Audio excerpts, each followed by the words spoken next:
Charles R. Layton Jr., the suspect who allegedly robbed U.S. Bank and Smith's Food King in Pahrump, has been captured. Currently, there are not many details as to his arrest. What the Nye County Sheriff's Office knows is that he was arrested by California Highway Patrol in Inyo County for suspected driving under the influence during a routine traffic stop. He is being held for local charges as well as an FBI warrant for the bank robbery. The Nye County Sheriff's Office does have an active warrant for the robbery as well, which is on retainer pending the FBI warrant. Layton has been transported to Independence, California. Further information and updates will be released as we receive them. Detectives are still following leads and the investigation is ongoing. Anyone with information pertaining to this case is urged to call the Nye County Sheriff's Office at 775-751-7000. Agenda item number 9, discussion and possible decision to recommend to the Board of County Commissioners to amend and adopt or reject Nye County Bill number 2010-16, which proposes to amend Nye County Code 17.04, the Pahrump Regional Planning District zoning regulations by amending section 17.04.950, governing site development plan review and approval procedures. The changes proposed to the code being intended to simplify, streamline, and expedite the site development plan review and approval process. What this amounts to is the establishment of timetables for the 3 different steps in the review process, or what the Commission called the 3-2-1 review schedule. This consists of an initial review cycle of 15 business days from the date of the submission of a completed application. Then, 10 business days starting from the date that revisions are made to the application in response to staff comments. And finally, 5 business days after the final revisions in response to staff are received.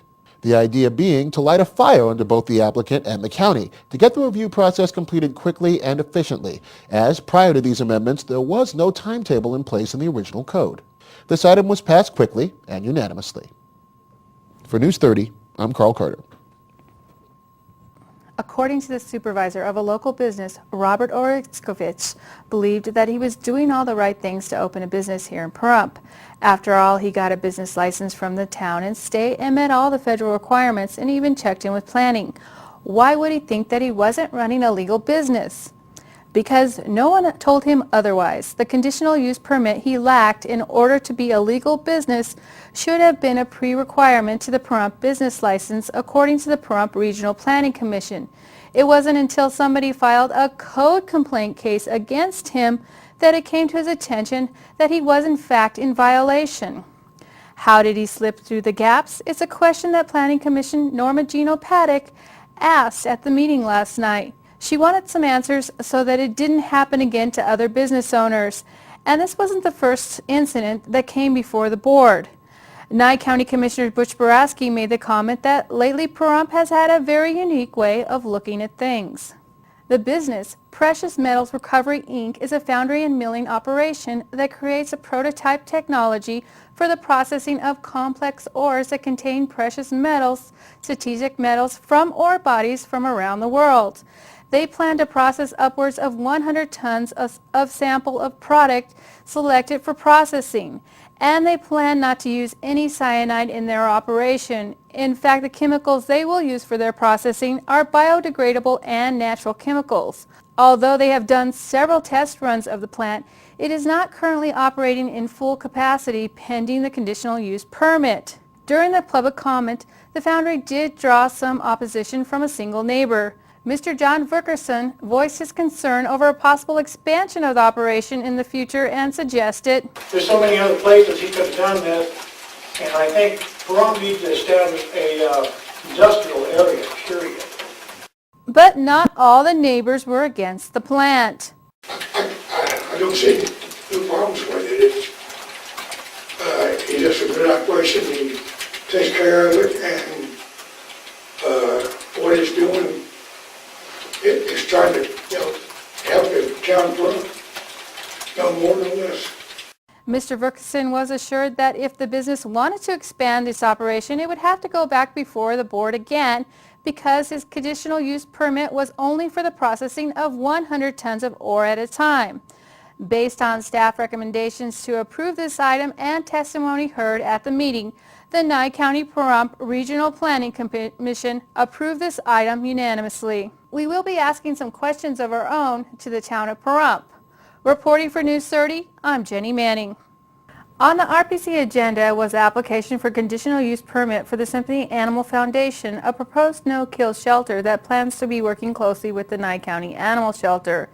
The location of the proposed shelter will be at 621 South Powerline Road at the southeast corner of the intersection of Powerline Road and Wilson. The property meets all the zoning and size requirements. However, in the Nye County Code, it states that animal sanctuaries must have a conditional use permit regardless of their location. The original location of the shelter was slated to be at 1510 Surrey Lane. It was leased to the foundation for 2 years at $1 a year by the county commissioners about 5 months ago. Portable modulars no longer in use by the Nye County School District were also donated to the foundation at the time. Why the change of heart about the location? The fees and the sewer, and it was just, we could not build, we couldn't afford to do it. So the county actually suggested that we find an alternative location, which we have. The use of the new property was donated to the foundation by Wolfco and Wolfenstein Trust and will require much less development capital.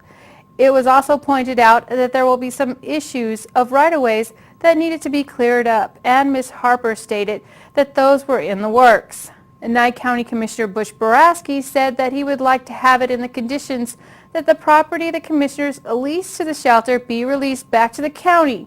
He went on to say that the county had leased property before to no abuse and that took the county forever to get it back once they decided not to use it. To which Ms. Harper said that she would be willing to do that, but that the donated modulars were still being stored on the property and that there is no real place to put them at this time. So with that, it was suggested that the condition reads as follows, that Ms. Harper will return the land to the county in a timely manner so that she may have time to move them as soon as she could. Although there are many specialty rescues in Pahrump, this is the first one of its kind and promises to help save the lives of countless healthy adoptable animals. Stay tuned to News 30 for further developments on the story. Jenny Manning reporting. Although the Department of Energy is currently considering other options to Yucca Mountain, it remains to date the only legal site in the United States for development as a deep geologic repository. The Yucca Mountain Development Act was passed by Congress and signed by President Bush in 2002, making development of Yucca Mountain the law.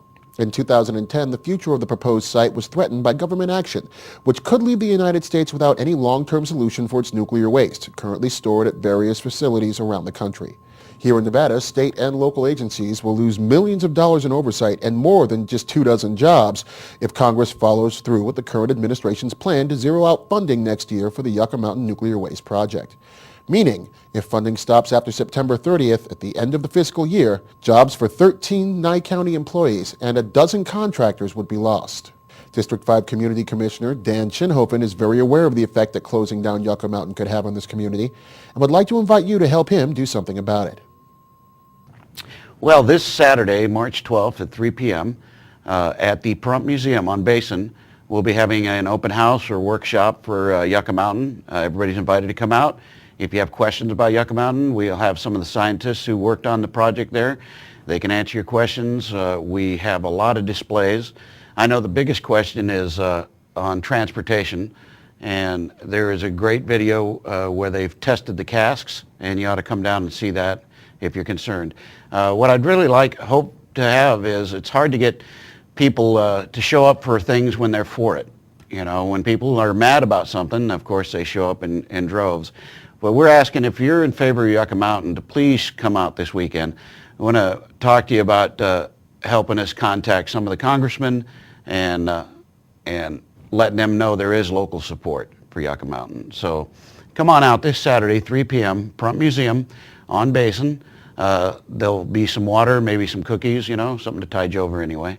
But come on out and ask us any questions and join up with, there's a few of us who want to get the other side heard, that there is support for Yucca Mountain. Thank you. Hope to see you there.